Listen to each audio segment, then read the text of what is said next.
Good afternoon to all. So we'll be Good doing afternoon, law. Good sir. afternoon. Good Good afternoon, afternoon, sir. sir. Good afternoon, sir. Good afternoon, sir.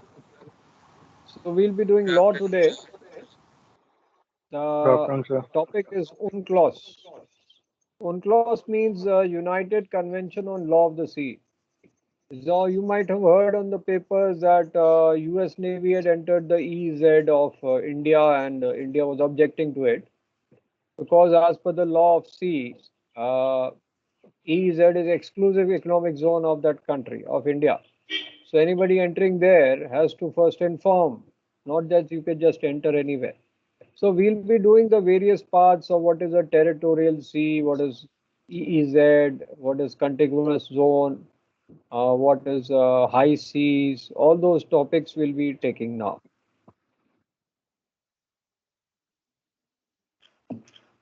Now, UNCLOS basically had its convention in 1958, and that time this was United Nations Convention on Law of Sea. So there they had a decision on territorial sea, contiguous zone, and continental shelf, high seas, fisheries, protection of the living resources of high seas. And the second step, there was a conference in 1960, but no result. Then there was a third conference held by United Nations in 1973, and those conferences continued till 82. And then the result was successful. And then the law of the sea was adopted in 1982 and came into force on 16 November 1994. That is after 14. That is after 12 years. So whenever any convention is adopted, the entry into force is depending on how many countries are accepting it. If the countries are more than 35%, only then the adoption will come in force of any convention. Now, this UNCLOS maritime zones is this diagram which you have to remember for all the definitions.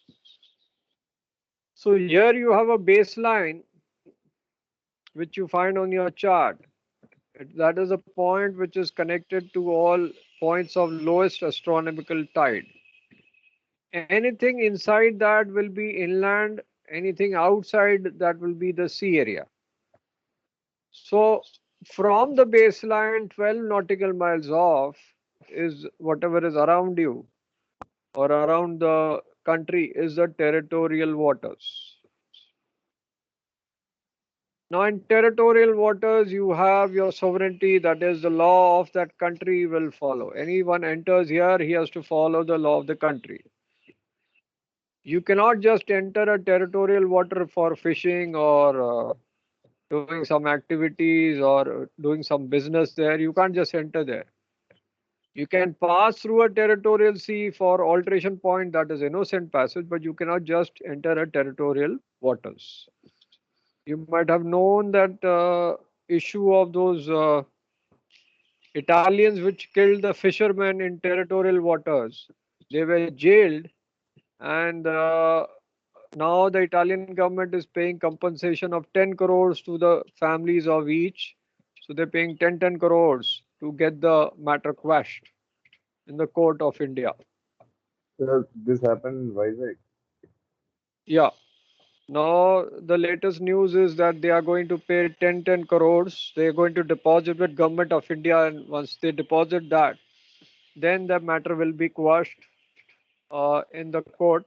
Otherwise, they were held in the prison, and because of pressures, Italian government pressure, they were released on bail. But then they are paying that money for getting the full release. Then you have another area which is contiguous zone, 24 nautical miles off. EEZ is 200 nautical miles off. Your national airspace is over your territorial sea. So anything which is entering, any plane entering this area can be shut down by Indian government if they don't inform them. So then you have international space outside territorial waters. So we'll be doing all the details now, and then we'll come back to the diagram again. Now, the outcome of UNCLOS 1982, you had a first territorial sea defined and limited to 12 nautical miles. And then you had exclusive economic zone up to 200 nautical miles. Then you had law to govern research and exploitation areas, international seabed, which is your continental shelf. Then the concept of archipelagic water was introduced, will come to all. Rights of transit passage, or international strait was defined. So all things will be coming to. Now, what is archipelagic water? Now, suppose there's a mountain here inside your territorial sea area. Now, this is your territorial, this is your baseline. Inside that, there is a volcanic mountain here. And then the waters are created here. So that water is your archipelagic water. It is kind of a lake created. So an island is here, so the waters here will be archipelagic water. So inside your baseline, you have archipelagic water. So that is internal water. Anything inside your baseline is internal water. It can be a lake, it can be river, it can be a pond. So archipelagic water is found because of those underwater mountains. And your contiguous zone is wrongly marked, that is 24 nautical miles from baseline. So this will be 12 nautical miles off. So this distance will be 24 nautical miles. Similarly, exclusive economic zone will be 200 nautical miles from this baseline, not from here. That's a wrong diagram which is being marked here. Now, what is a baseline? You have a baseline on your charts. So that's the boundary line that determines your country's maritime sovereignty. Sovereignty means the law of that country. So in fact, baseline determines all area of maritime jurisdiction, and all maritime zones of the country are measured from the baseline. So what is a baseline? Basically is the points of lowest astronomical tide which are joined together, and that forms the baseline which is accepted by UNCLOS, or United Nations Convention on the Law of the Sea. Now, anything inside the baseline, all the waters inside the baseline, can be river, can be pond, can be waterfall, all that will be internal waters. So all the waters in landward of the baseline are low water line, and all harbors inside that will include internal waters, and the airspace above it, internal waters, will be national airspace. Now, right to innocent passage does not exist in internal waters. Now, let me explain what is right to innocent passage, because we'll be coming to that term again and again.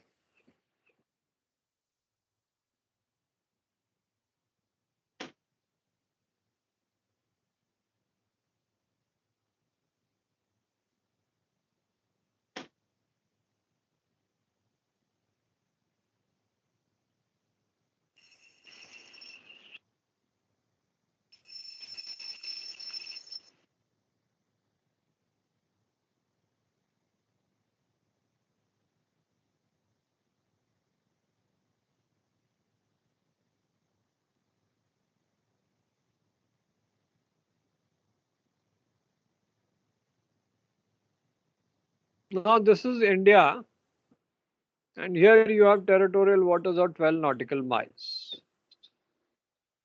So this is your territorial waters. You have Sri Lanka here. It's got territorial waters around it, 12 nautical miles. Now, when you're making passage planning, you are having an alteration point maybe 2 miles off or 3 miles off that point, coasting around, and then going here 3 miles off, altering course. Now, you're entering the territorial water without informing that government or port state. You're not informing that country, because you are transiting in your passage without having any armors there on board, or without having guns on board, without having any corona patient there, or sanitary problem, or maybe without having any uh, contagious diseases on board, or without doing any smuggling there. So all those points when you are not doing, you're innocent and you're transiting in the territorial waters for your passage, then it is innocent passage. Not that you are stopping your vessel and doing fishing here. That is not innocent passage. Suppose you have your anchor, your engines are not working. You're doing passage, but your engines are conked off. You're drifting. So that is not innocent passage. You have to inform the port authorities, otherwise the Coast Guard is going to catch you. So when your innocent passage is there, you are transiting outside that. You're not going to move around here. You're not going to jam the radios in that country. You're not going to spy on that country. So all those considers are not innocent passage. Innocent passage is just passing along in your passage, or in your passage planning, you've just marked the route. So you're following that route, which is not harming this country. So that is innocent passage. उसको बाद में detail में कराएंगे.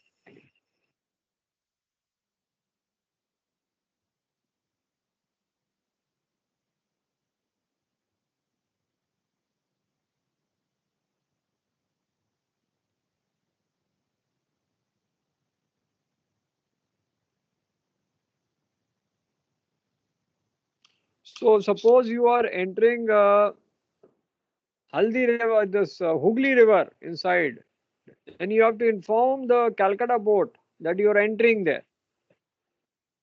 If you're not informing, that is not innocent passage. So you are basically not doing innocent passage when you are entering into internal waters. You have to inform when you are entering that internal waters. But if you are passing through in your territorial waters, that is innocent passage. Now here, if you see this diagram, this dark area is territorial waters. 12 miles of it will be contiguous zone. Rest areas EEZ, and beyond that is your continental shelf. Beyond that is your high seas. Right. So and this is your high seas where you can transit, do anything. Nobody is stopping you. And anything out of 12 nautical miles is international waters. Because here, if you do an accident, then this country is not going to hold you. Suppose you collide with a vessel within 12 nautical miles from the land of another country, then the jurisdiction will be of that country. So that means you have to be present in the court of law that country. If you collide outside 12 nautical miles, that will be done in international court of your flag states. You will decide as per your flag state where you have to fight that case.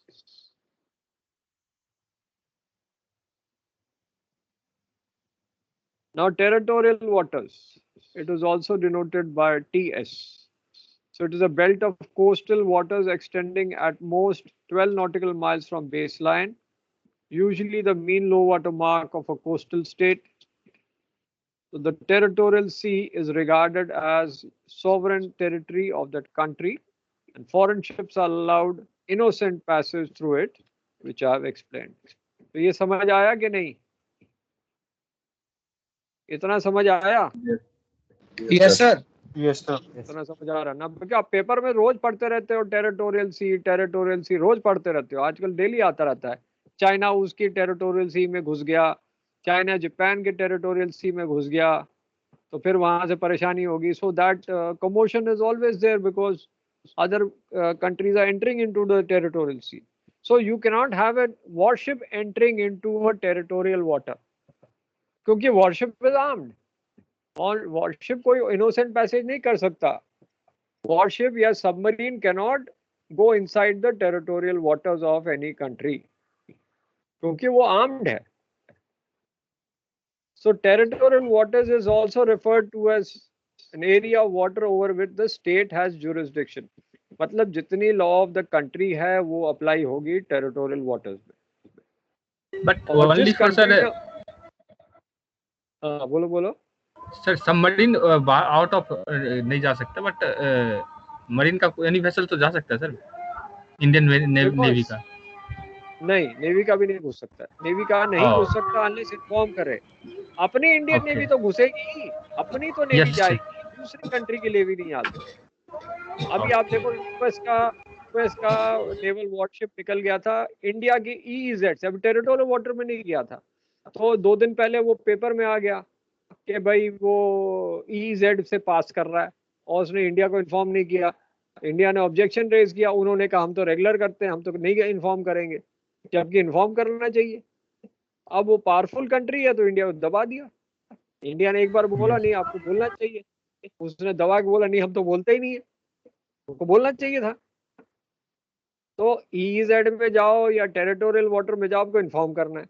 Territorial water में तो बिल्कुल ही नहीं घुस सकते, वो तो India की coast guard उसको अलाउ नहीं करेगी, वो तो फायरिंग शुरू कर देगी, है ना।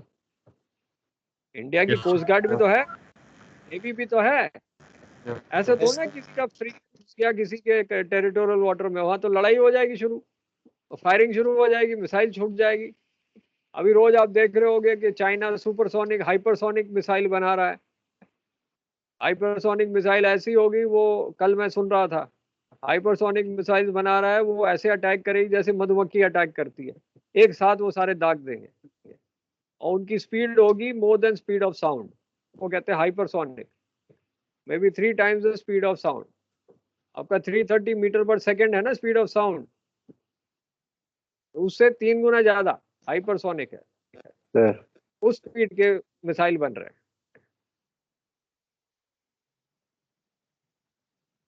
सो जब कोई भी कंट्री उन क्लॉज को एक्सेप्ट करेगा तो उसको टेरिटोरियल सी गिफ्ट में मिल जाएगी, ऑटोमेटिकली गिफ्ट में मिल जाएगी। ये समझ में आया? अब यस बात सर। तो समझाएंगे। यस जैसे सर। आपने सर उनको ये साइन जो किया, इसका नोट्स रहेंगे उसमें, सर ये जो इसके नोट्स रहेंगे उसमें डायग्राम रहेगा ना, वो वाला टेरिटोरियल जो आपने दिखाया था वो पहले। आएगा। पहले आपकी ईमेल आईडी तो मेरे पास आए, अभी तक तो आपकी ईमेल आईडी मेरे पास आई ही नहीं है। जब आएंगे तभी तो नोट जाएंगे आपके पास, है ना। तो आपके हाँ जो हाँ सर। जो आपके डायरेक्ट जो आपके कोऑर्डिनेटर्स हैं, वो मुझे मेल भेजेंगे कि ये मेल आईडी है, तभी मैं आपको नोट भेज सकूंगा ना। अभी तो मेरे पास मेल ही नहीं आया उनका, हाँ जी नोट सर। कैसे भेजूं? सर आप तो वो एक बार ही वो वाला स्लाइड वापस से दिखा दीजिएगा प्लीज। डायग्राम दिखाऊं? अब दिखा देता हूँ। हाँ जी सर, डायग्राम तो बहुत, एक बार ही दिखा दीजिएगा प्लीज। हाँ हाँ अभी दिखा रहा हूँ, सारा दिखाता हूँ। मैं घबराने की बात है, वो तो दिखाऊंगा, बार बार दिखाना है, वो तो डायग्राम तो बहुत इंपॉर्टेंट है। जितने भी डेफिनेशंस आपको लिखने हैं, ये डायग्राम बनाना है। तो टेरिटोरियल सी बेस लाइन से 12 नॉटिकल माइल बाहर है। इसके अंदर जो भी चीज है बेस लाइन के अंदर, वो इंटरनल वाटर है। बेस लाइन से 12 नॉटिकल माइल बाहर टेरिटोरियल सी है। इसके ऊपर नेशनल एयर स्पेस है, मतलब उस कंट्री का एयर स्पेस है। अगर कोई भी इसमें एयरक्राफ्ट आएगा तो उसको हम शूट डाउन कर सकते हैं अपने मिसाइल से।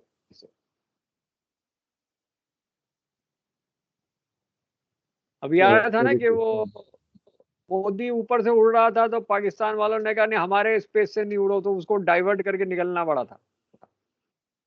पाकिस्तानियों ने कह दिया नहीं नहीं हमारे स्पेस से तो उड़ोगे नहीं। हाँ ये सर हमारे काफी एयर रिजेक्शन किया था। आया था ना, वो नेशनल एयर स्पेस के ऊपर से उड़ रहा था, कहता ना हमारे एयर स्पेस के ऊपर से तो उड़ोगे नहीं। फिर उसको डाइवर्ट करके आई थिंक 2-3 घंटे का और रीरूट करके जाना पड़ा था, लंबा टाइम लग गया था उसका। तो कंट्री कैन ऑब्जेक्ट, क्या बोल सकता है मेरे ऊपर से नहीं जाना है, मेरे ऊपर से उड़ना ही नहीं है, मेरा नेशनल एयर स्पेस है। तो जिसके साथ आपकी दोस्ती, आप बोलो हाँ ठीक है उड़ जाओ कोई बात नहीं, लेकिन जिसके साथ दुश्मनी उसको बोलो नहीं बेटा आपको जा ही नहीं सकते, यहाँ हम मिसाइल से उड़ा देंगे आपके प्लेन को। तो फिर आपको वहां से निकलना, बाहर से निकलना पड़ेगा, तो आपको इंटरनेशनल एयर स्पेस यूज करना पड़ेगा नेशनल एयर स्पेस को छोड़ के। अब चीजें आपको धीरे धीरे सब समझ आने शुरू हो जाएंगी जो आप पढ़ते हो पेपर में, है ना। तो ये डायग्राम बेटा आपको रट्टा मारना पड़ेगा, ये डायग्राम। ये तो मतलब उन क्लॉज का तो चाहे कोई भी डेफिनेशन आए, कंटिन्यूअस जोन आए, EZ आए, territorial sea, continental shelf, high sea, diagram आपको बनाना है यही। चाहे बेस लाइन हो, इंटरनल वाटर हो, सब ऐसे ही बनाना है। National air space international air space तो आएगा नहीं, क्योंकि वो आपका सो सी से कनेक्टेड है ना, एयर से नहीं है, वो प्लेन वालों के लिए, आपके लिए नहीं है।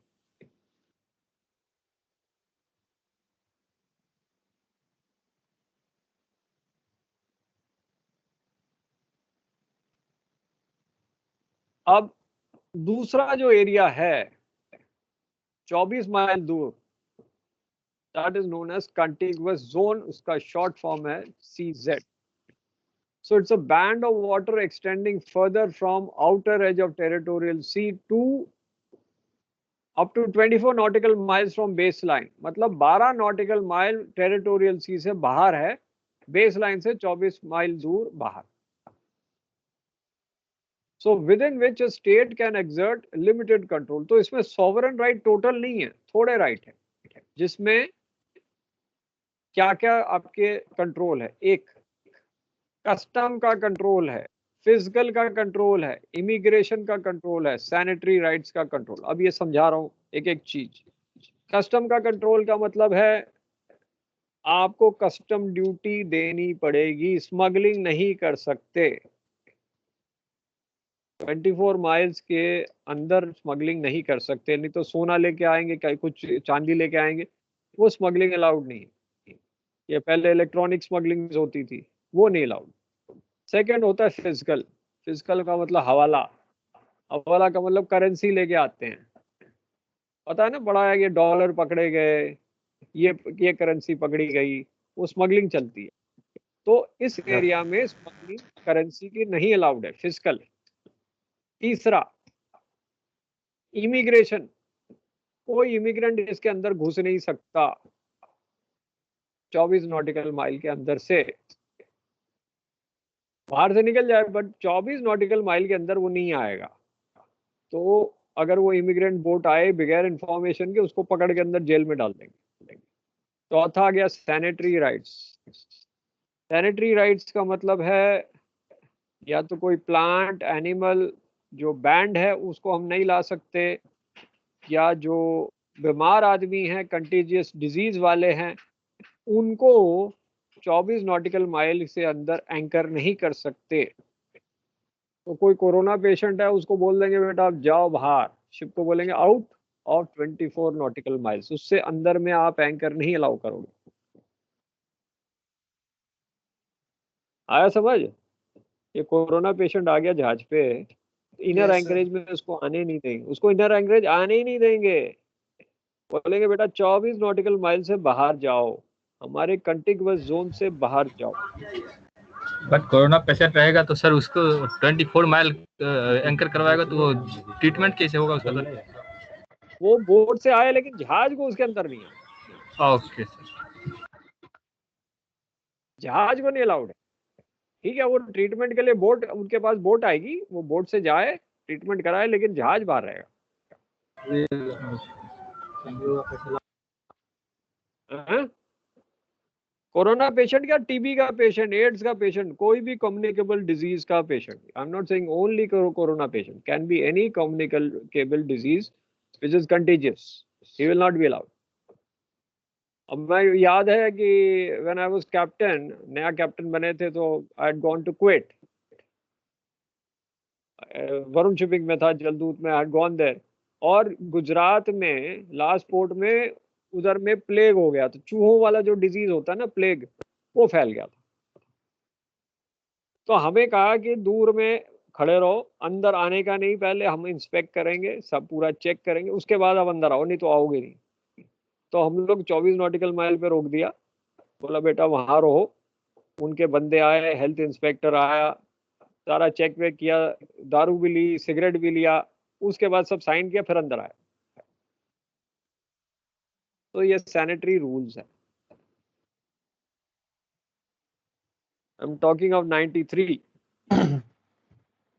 93 कितने साल हो गए हैं, है ना, 32 साल पुरानी बात। अब 32 साल नहीं, 28 ईयर्स बैक। 93 27 सर। 27 हो गया, चलो 27 ईयर्स बैक, ठीक है। सर ये 28 हो गया, इमिग्रेशन वाला एक बार 21 है। समझा। टीबी पेशेंट भी तो वही है, टीबी पेशेंट भी कंटेजियस डिजीज है ना, उसको भी 24 नॉटिकल माइल से बाहर। आ गया समझ इतना? डायग्राम फिर सर दिखाऊं? इमिग्रेशन वाला समझा दो, इमिग्रेशन वाला सर समझा दो। इमिग्रेशन का मतलब है आप इमिग्रेट कर रहे हो एक कंट्री से दूसरी कंट्री, तो आपके पास डॉक्यूमेंट होने चाहिए ना। एक हाँ कंट्री जी। से दूसरी कंट्री जाते हो, इमिग्रेशन कराते हो, तो आपके पासपोर्ट में लिखा होता है ना, इमिग्रेशन क्लियरेंस नॉट रिक्वायर्ड। देखा है क्या? स्टैंप लगा होता है कि नहीं? Yes sir. देखा है पासपोर्ट पे? देखा है हाँ जी सर देखिए। इमिग्रेशन क्लियरेंस नॉट रिक्वायर्ड, क्योंकि भाई आप तो जहाजी हो, आप तो इमिग्रेट नहीं करो ना एक कंट्री से दूसरी कंट्री, ऐसे थोड़ा जा रहे हो, कोई जॉब के लिए थोड़ा जा रहे हो, तो आपका नौकरी ऐसी है। तो इमिग्रेशन के रूल्स होते हैं कि आप एक कंट्री से दूसरी कंट्री नहीं जा सकते unless you have the documents for it, visa हो, सब कुछ होना चाहिए। तो अगर आप ऐसे ही घुस जाओगे तो इमिग्रेशन थोड़ा हो रहा है, फिर आप तो ऐसे ही घुस गए दूसरी कंट्री में। जैसे अब पाकिस्तान में, पाकिस्तान के बंदे इंडिया में घुस गए, म्यांमार में अभी कुछ लड़ाई हुई तो इंडिया भाग के आ गए, तो इलीगल इमिग्रेंट्स है ना, तो उनको पकड़ा हाँ नहीं जी हाँ है, समझ रहे हो ना? तो इलीगल। अब जैसे है कुछ लोग म्यांमार में उनकी पॉलिटिकल पार्टी वाले भी भाग के आगे मणिपुर में घुस गए। कहाँ घुस गए? बिकॉज वहां मार पिटाई हो रही है, that's going on in Myanmar, they killing the people, so वो इलीगल इमिग्रेंट्स आते हैं। सिमिलरली आप देखते होंगे बोट्स में इलीगल इमिग्रेंट्स दूसरी कंट्री से आ रहे होते हैं, तो उनको अलाउड नहीं है ऐसे, इलीगल इमिग्रेंट्स को इट्स नॉट अलाउड, वो इमिग्रेशन। आया समझ अब सबको? यस। आ गया समझ? Yes sir. हाँ हाँ जी। तो सर एक बार फिजिकल कंटिन्यूअस। बता दीजिए। हाँ, क्या पूछ रहे थे? सर एक बार ये क्या फिजिकल पूछा? रिपीट कर। फिजिकल बताएं, फिजिकल फिजिकल बताएं। अच्छा बेटा, आप अभी कौन सी कंपनी में हो पहले बताओ, फिर फिजिकल बताते हैं। इंडियन कंपनी में के बाहर की कंपनी में? सर बीएसएम में अभी यस। बनारस पे। सपोज आप एससीआई में होते हैं, अब जैसे कह रहा हूँ मैं एससीआई में हूँ, ठीक है, और सपोज अब पीएसएम में ही हो, अब आपका जहाज कोस्टल हो गया, ठीक है, फॉरेन गोइंग था, इंडिया में आया, उसके बाद कोस्टल हो गया, फिर फॉरेन गोइंग होगा, क्योंकि 2-3 पोर्ट्स आपको जाना है। तो आपका फिजिकल फुल क्या कहता है कि आपके पास 100 रुपए से ज्यादा रुपीज नहीं होने चाहिए अगर आप सेल आउट कर रहे हो, ठीक है, 100 रुपए से ज्यादा नहीं होने चाहिए। सर इमिग्रेशन के पहले तो वो सब लिखवाया जाता है, इतना ये गोल्ड है, इतना मनी है ये। हाँ नहीं नहीं, वही है ना। अब जैसे क्या होता है, आपका जो करेंसी आपके पास रहेगा फॉरेन करेंसी, क्योंकि वो तो भाई इंडिया में तो यूज होगा नहीं ना। लेकिन अगर आपका शिप फॉरेन गोइंग हो गया, तो आपका सेलिंग के टाइम अगर कस्टम इंस्पेक्शन करने आए, तो आपके पास 100 रुपए से ज्यादा नहीं होना चाहिए। अगर 100 रुपए से ज्यादा होगा, वो सारा जब्त कर लेंगे, they will all catch hold of that. क्योंकि क्या होता था कि लोग क्या करते थे, स्मगलिंग करते थे, सामान भेज देते थे इंडिया में और रुपीज ले लेते थे, उसको फिर हवाला से आगे भेज देते। तो ये हवाला जो है, ये फिजिकल का चक्कर है।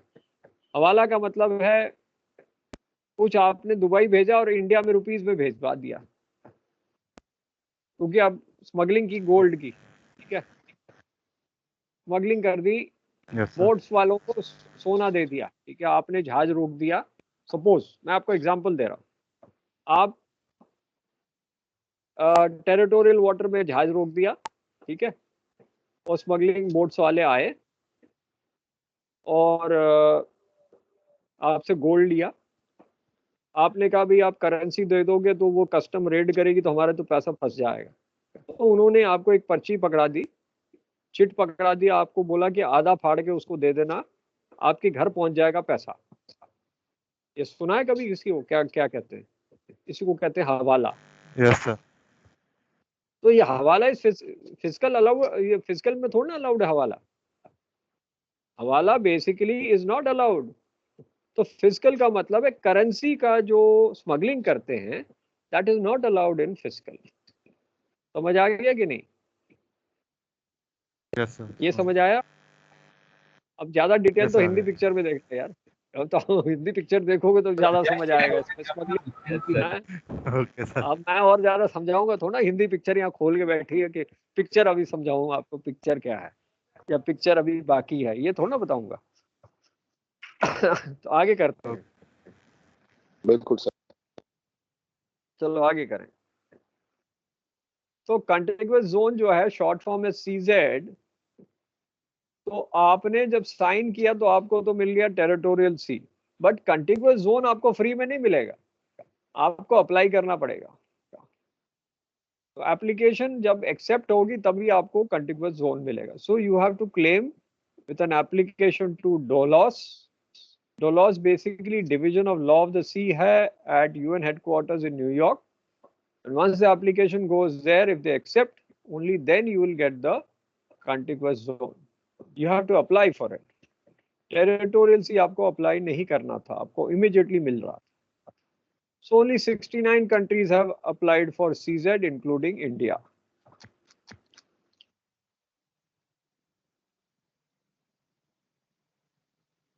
तो आपका ये 1982 में अडॉप्ट हुआ था, 1994 में आया। मैरीटाइम जोन्स आपके बेसलाइन से मेजर होते हैं। Limit of territorial sea 12 nautical mile है from baseline. Territorial sovereignty means the law of the country is going to apply on your territorial sea. अब आता है व्हाट इज इंटरनेशनल स्ट्रेट। अब आप मलक्का स्ट्रेट से जाते हो, हॉर्मुज स्ट्रेट से जाते हो, तो basically not every geographical strait presents a problem. International straits basically एक एरिया को दूसरे एरिया से कनेक्ट करते हैं because traffic is too much, so they are regulating the traffic with straits. लेकिन अगर आपकी ब्रेथ एक्सपैंड हो जाती है स्ट्रेट की, तो हो सकता है वो 3 से 12 माइल हो जाए और उसका सेक्शन एक टेरिटोरियल सी में आ जाए। तब क्या होगा?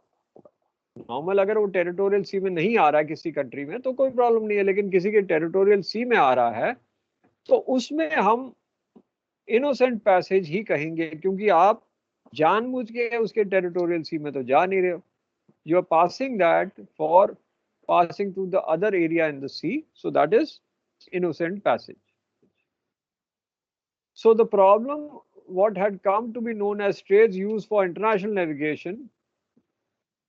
So the transit passage was a negotiation and compromise formula because we were using it for international navigation between one part of high sea or exclusive zone to another part of high sea or exclusive zone, because आप एक country के EEZ से दूसरे country की EEZ में जा रहे थे। सो वो एक पैसेज है जिससे के थ्रू आप पास करते हो। जैसे अगर आपको दिखा रहा हूँ, यहाँ है। अब ये बेसिकली स्ट्रेट्स ऑफ हॉर्मुज हैं जहाँ आप एंटर करते हो। इधर में ईरान है, इधर इराक है, इधर ओमान है, यहाँ UAE है। तो यहाँ आप US नेवी भी देखोगे घूमते हुए। हमारे टाइम में सब घूमती रहती थी।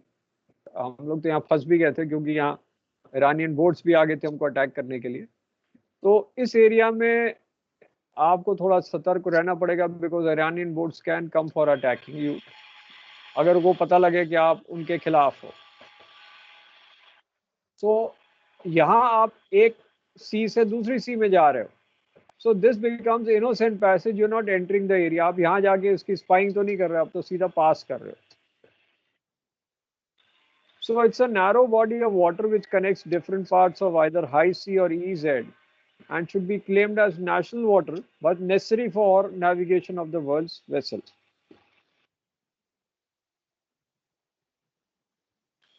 Now when you are passing through the strait, it is known as transit passage. So regime of passage through straits used for international navigation shall not in other respects affect the legal status of water forming the straits.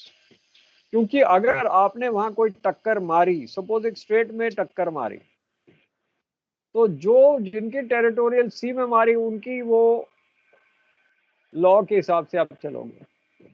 Suppose इस area में straits में टक्कर लग गई and you are in the territorial sea of another country, so the law of that country will apply.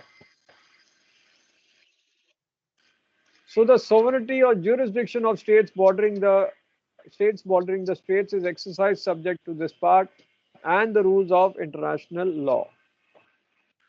So the ships of all nations have the right of unimpeded passage through the straits and should approach for continuous and expeditious passage. मतलब you should not anchor there, you should not fish there, you should not stop your engine and drift there, because you have to pass through that area. तो आपको international states का बता दिया. Now we come to what is EEZ. EZ का diagram ये है. तो if you see this sir जैसे diagram, सर हाँ बोलो. सर जैसे दो कंट्रीज हैं, जैसे इंडिया और श्रीलंका हो गई, अगर इन दोनों हाँ. के टेरिटोरियल एरियाज मिलते होंगे कहीं पे? देखो टेरिटोरियल एरिया तो नहीं मिलेंगे, मतलब बट कोई उनकी ईजेड मिल सकता है, उनके दूसरे वाटर्स मिल सकते हाँ हैं, तो सर, फिर बायलैटरल तो एग्रीमेंट आता है. टेरिटोरियल वाटर तो नहीं मिलेंगे, वो तो 12 मील थोड़ा मिलेंगे.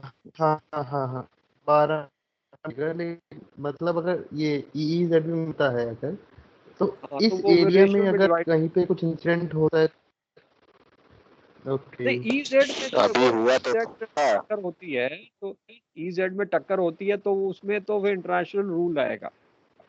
ठीक है, वो इंटरनेशनल वाटर्स है. ओके, मतलब लेकिन टेरिटोरियल के टेरिटोरियल सी बाहर में जो भी टक्कर रहेगा होगी. वो सब इंटरनेशनल रहेगा. हाँ, जो भी 12 माइल के बाहर होगा वो इंटरनेशनल वाटर्स है. तो जो भी एक्सीडेंट होता है वहाँ, वो आपके दोनों के फ्लैग स्टेट्स की कंट्री के हिसाब से होगा वो रूल. ठीक है.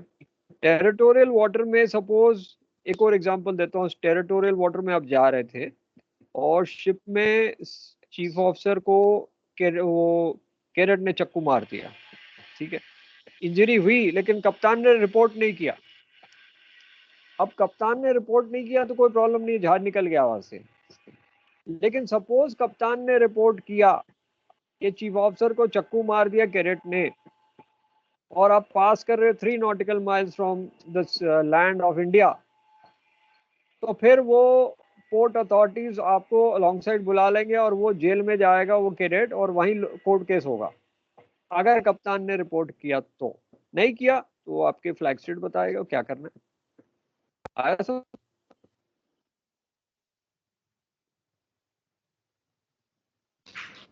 Yes sir. ये यस सर। डिपेंड आपका एक अच्छा एग्जांपल यस बता सर, आ दिया, गया. क्योंकि ऐसे कई केसेस हो चुके हैं. तो आप शिप पे भी देखते होंगे कई केसेस हुए हैं. चीफ ऑफ कप्तान को कैडेट्स ने मार दिया, ऐसा भी केस हुआ. 2 कैडेट ने मिलकर कप्तान को मार के फेंक दिया और कप्तान की बॉडी 2 भी नहीं. कैडेट्स ने मारा। वो दिल्ली के ही है ना, दिल्ली के ही थे. कहाँ से? दिल्ली के ही है। और यस सर, उनके दिल्ली के अंदर. Yes sir. अब कुछ तो चीफ ऑफिसर बन भी गए होंगे, कुछ पता भी नहीं है, क्योंकि उनके पर कोई केस नहीं हुआ. और कैडेट बेचारा, जो कप्तान है बेचारा ऐसे ही मारा गया. अग्रवाल था, कैप्टन अग्रवाल था. और जो कैडेट का फादर था वो लॉयर था. तो दोनों कैडेट बच गए और ब्लेम कैप्टन पे डाल दिया. ये चक्कर हुआ. तो ये अगर आप देखो ये डायग्राम में, ये टेरिटोरियल वाटर्स है 12 नॉटिकल माइल पे. तो ये आपका टेरिटोरियल वाटर यहाँ तक दिया हुआ है. ठीक है, इसके अंदर में जो भी पानी है वो इंटरनल वाटर है. इसके बाहर जो है कंटिगुअस जोन है 24 नॉटिकल. ये टेरिटोरियल सी आ रहा है बाहर, ये टेरिटोरियल सी है. तो ये आपका जो भी आर्चिपेलेजिक वाटर आ गया ये वाला, क्योंकि ये आइलैंड बन गया तो आर्चिपेलेजिक वाटर आ गया. ये इंटरनल वाटर हो गया, ये कंटिगुअस जोन हो गया, ये टेरिटोरियल सी हो गया, और इसके बाहर 12 माइल का कंटिगुअस जोन हो गया. और इससे बाहर हो गया EZ, और इससे बाहर हो गया आपका ये वाला जो आखिरी है कंटिनेंटल शेल्फ, और इसके बाहर हो गया आपका हाई सी. इससे बाहर जो हो गया कॉन्टिनेंटल शेल्फ के बाहर हाई सी है. यहाँ आप कुछ भी कर सकते हो, कोई रोकेगा नहीं. आप चाहे आइलैंड बना लो, परमिशन लेके आइलैंड बना लो, कोई बात नहीं, कोई रोकेगा नहीं. तो आप ड्रिलिंग करो, ऑयल रिग निकालो, जो भी ऑयल रिग करो, कुछ भी करो, यहाँ कोई रोकेगा नहीं. यहाँ पाइपलाइन डालो अंडर सी, कोई प्रॉब्लम नहीं, कोई रोकेगा नहीं. ठीक है, अब आगे करते हैं EZ बात.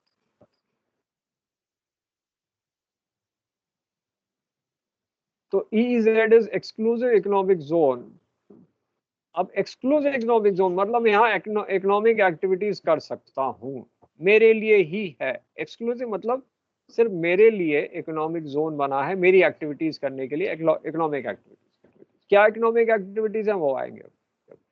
So it is prescribed by UN Convention for the Law of Sea regarding to exploration and exploitation of the use of resources. Exploration मतलब हम उसमें ड्रिलिंग कर सकते हैं, ऑयल की, विंड एनर्जी की, वाटर एनर्जी की, मछली हम फिशिंग कर सकते हैं, गैस ड्रिलिंग कर सकते हैं। So it is exploration and exploitation of marine resources including production from water, wind and fishing in that area। ये सारी चीजें एंड गैस एक्सप्लोरेशन हम कर सकते हैं इस एरिया में।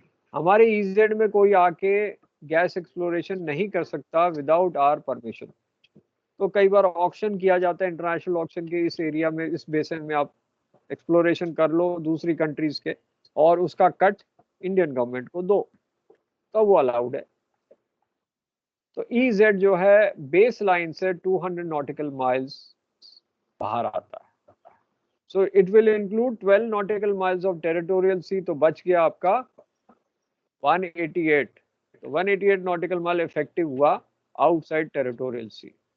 So term does not include either the territorial sea nor the continental shelf beyond 200 nautical mile limit.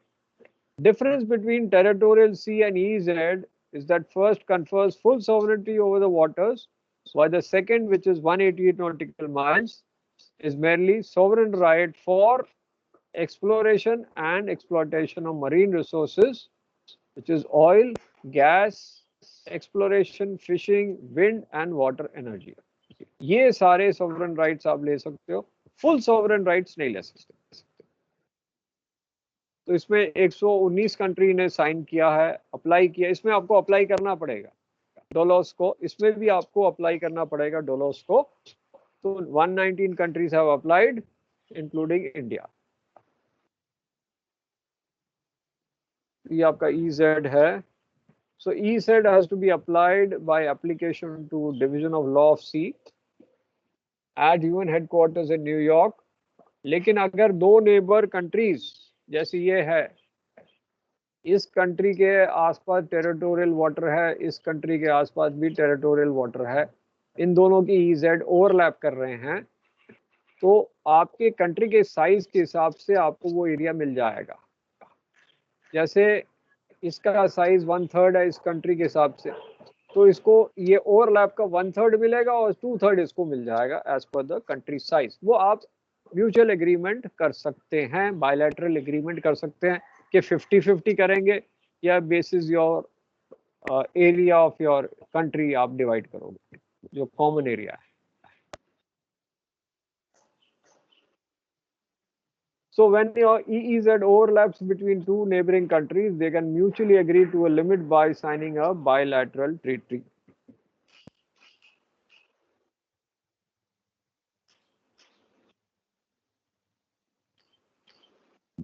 अब जो इनका आखिरी जो डेफिनेशन आता है वो कॉन्टिनेंटल शेल्फ है। तो कॉन्टिनेंटल शेल्फ बेसिकली सी बेड का एक्सटेंशन होता है of the land territory into the continental margin। तो ये 200 नॉटिकल माइल से 350 नॉटिकल माइल मैक्सिमम जा सकता है। तो ये जैसे आपको डेफिनेट ये दिखा रहा हूँ, ये सपोज ये सी बेड है, ये यहाँ से एक्सटेंड हो रहा है, तो ये 200 से 350 नॉटिकल माइल्स तक बाहर जा सकता है। तो that is your continental shelf.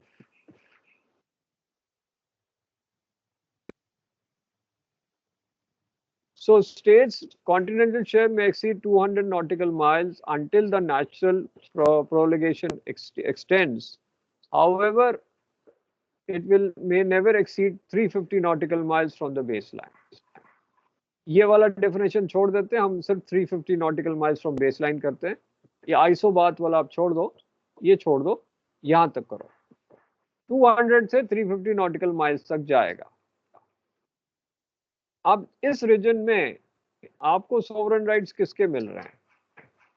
इसमें आप सी बेड माइनिंग कर सकते हो या मरीन साइंटिफिक रिसर्च कर सकते हो। सी बेड माइनिंग समझाता हूँ क्या है।